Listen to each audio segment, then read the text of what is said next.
उत्तर प्रदेश की राजनीति में बड़ा सियासी संदेश देने की तैयारी पूरी हो चुकी है। यूपी बीजेपी अध्यक्ष पद के लिए पंकज चौधरी के नाम पर करीब करीब मुहर लग चुकी है।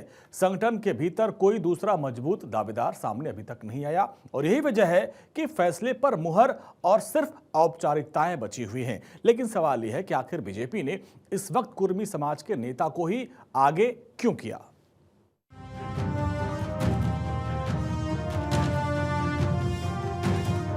उत्तर प्रदेश की राजनीति में एक बड़ा सियासी संदेश देने की तैयारी पूरी हो चुकी है।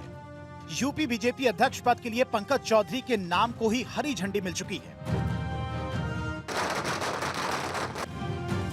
संगठनात्मक रूप से यह फैसला अब सिर्फ औपचारिक ऐलान का इंतजार कर रहा है, लेकिन राजनीतिक गलियारों में इसकी टाइमिंग पर खास चर्चा हो रही है। इस फैसले के पीछे एक सधी हुई सियासी रणनीति मानी जा रही है।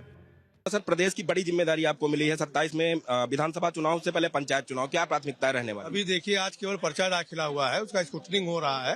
कल उसकी आधिकारिक घोषणा 2 बजे होगी, उसके बाद मैं बताऊंगा अपनी कार्य योजना पर। कार्यकर्ताओं से क्या कुछ कहना चाहते हैं? प्रदेश भर के कार्यकर्ता आपके मुलाकात करने के लिए यहाँ पहुंचे। देखिए, कार्यकर्ता तो हम लोग कार्यकर्ता के बल पे ही यहाँ तक पहुंचे हैं और मैं अध्यक्ष हूँ या ना हूँ, कार्यकर्ता हमारे लिए सर्वोपरि है।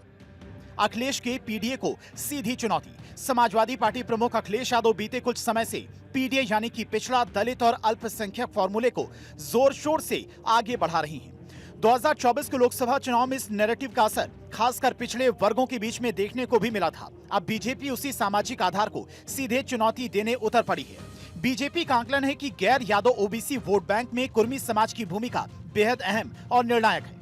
पंकज चौधरी जी जो लगातार 7 बार अपना लोकसभा में रहे, केंद्रीय मंत्री रहे, वो इतने पॉपुलर हैं, इतने लोकप्रिय हैं कि आज जो है उनका नाम जैसे आदरणीय योगी आदित्यनाथ जी ने, भूपेंद्र चौधरी जी ने और लोगों ने फॉर्म भरा, सारे लोगों ने उसके बाद कोई फॉर्म भरने नहीं गए और एक नाम आने से आज लोगों में, उत्तर प्रदेश के लोगों में खास करके चुनौती उत्तर प्रदेश के लोग दे रहे हैं कि इसको अखिलेश यादव जी को जो फेक नैरेटिव करके जातिबद्ध लोगों को इकट्ठा करके अलग ढंग के पीडीए चला रहे थे, वो पीडीए का भ्रम 2027 में टूटेगा और जो हाल लालू जी यादव की बिहार में हुई है वही हाल अखिलेश यादव जी की उत्तर प्रदेश होगी। बिहार हो या उत्तर प्रदेश, संदेश एक ही है। पिछड़ों की राजनीति में अब बीजेपी रक्षणात्मक नहीं बल्कि आक्रामक मूड में सीधी टक्कर देने की तैयारी में है।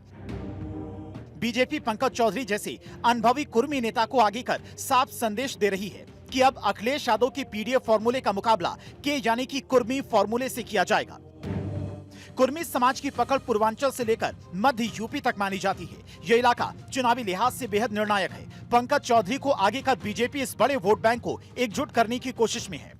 एक नामांकन हुआ है, माननीय पंकज चौधरी जी का सिंगल नामांकन हुआ है और एक नामांकन हुआ है।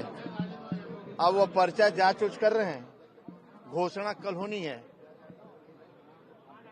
इसलिए भारतीय जनता पार्टी जो चुनाव की अपना प्रक्रिया है, बूथ का चुनाव, मंडल का चुनाव, फिर प्रदेश जिला का चुनाव, फिर प्रदेश का चुनाव, आज प्रदेश का चुनाव संपन्न हुआ है और उत्साहजनक संपन्न हुआ है और लोग उत्साहित भी हैं। असल में रणनीति सिर्फ उत्तर प्रदेश तक सीमित नहीं है। पड़ोसी राज्य बिहार में भी बीजेपी ने कुर्मी समाज से आने वाले सम्राट चौधरी को बड़ी जिम्मेदारी देकर ये साफ कर दिया था कि पार्टी जातीय संतुलन को लेकर कोई जोखिम नहीं उठाना चाहती। कुल मिलाकर साफ तस्वीर ये है कि अखिलेश यादव की पीडीए फॉर्मूले के जवाब में बीजेपी ने कुर्मी कार्ड यानी कि के फॉर्मूला चल दिया है। ये दांव पार्टी के लिए कितना सफल होगा ये तो आने वाले विधानसभा और लोकसभा चुनाव में ही पता चलेगा। लेकिन फिलहाल यूपी की राजनीति में एक नई जातीय गोलबंदी की शुरुआत हो चुकी है। Bureau report, Bharat 24।